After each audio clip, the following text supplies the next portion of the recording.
You come from a rural town covered in anti-abortion billboards. You wrote a high school paper against abortion and got an A on it. You come from a family of community activists. You grew up Catholic in a town where an abortion provider was murdered.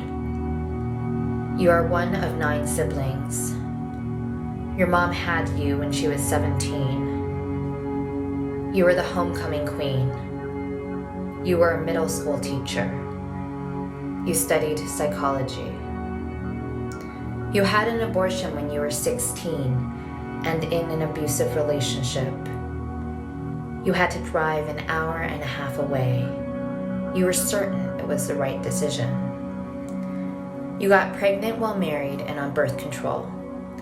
You got an abortion you didn't regret.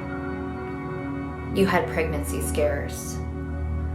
Abortion was never discussed when you were growing up, but there was an unspoken disapproval.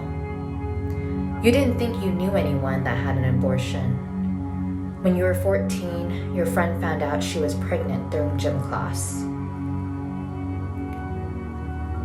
You drive 2 hours to the clinic. You walk through crowds of protesters.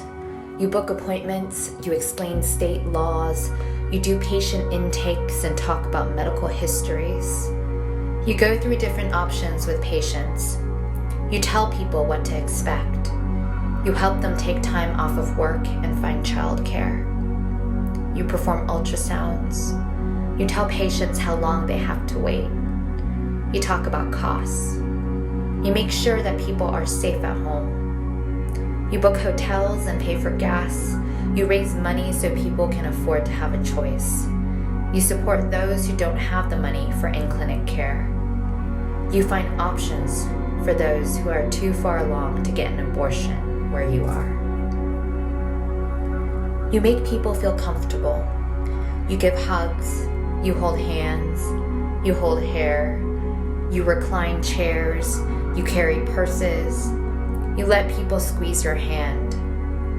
You keep your eyes on them. You offer snacks. You listen. You bear witness. You create safe spaces. You validate emotions. And sometimes you are the only person someone can talk to. You give people permission to cry. You help them through panic attacks because you've had them too. You witness one of the most vulnerable spaces someone can ever be in. You sing to them. You tell them affirmations. You help them breathe, to take deep belly breaths. You watch anxiety transform into relief. You return their high fives. You're there for people who change their minds at the last moment. You accept the complexity of human emotions. You are present. You talk about difficult things without stigma. You learn on the job.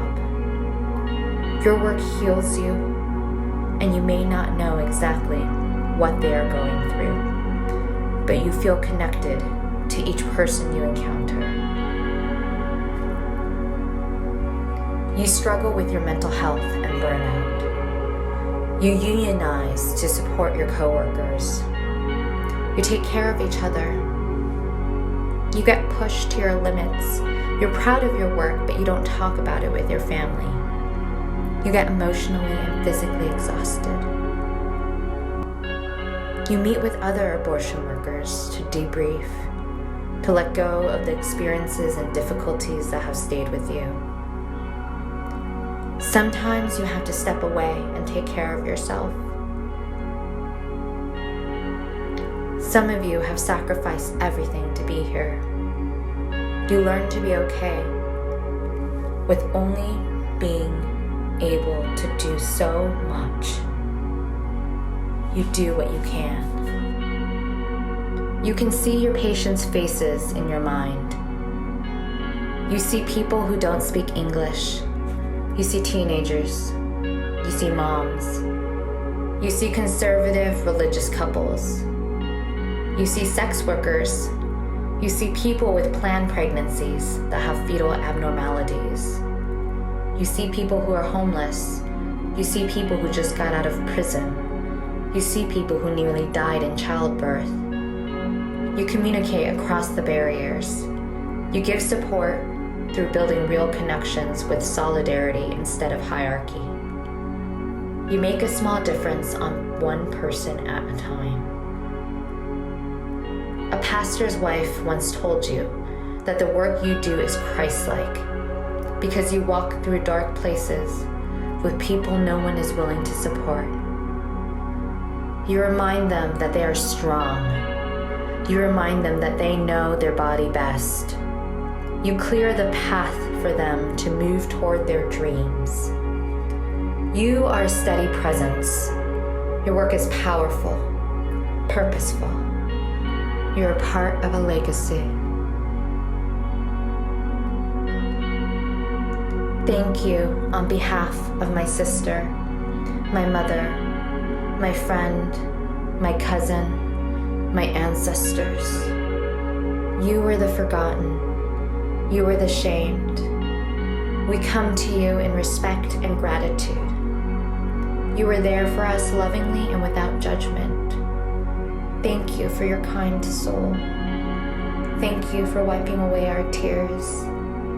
Thank you for fulfilling a vital and necessary and underappreciated role. Your work has been a gift.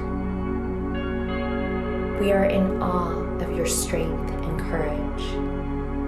Thank you for your compassion. Thank you for crossing the picket lines. Your power is strong. Thank you for saving lives. Thank you for giving us a second chance.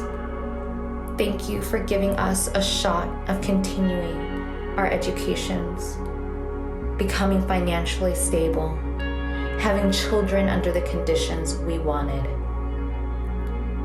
We see your sacrifices. We see your power. We honor your work. Thank you for preserving our bodily autonomy. Thank you for your courage. Thank you for risking your freedom. Continue in your resilience. Continue in your reverence. Continue in your resolve. Thank you for your commitment, spirit, and heart. Thank you for your selflessness. Your love of humanity will continue to carry us forward. You are our past, present,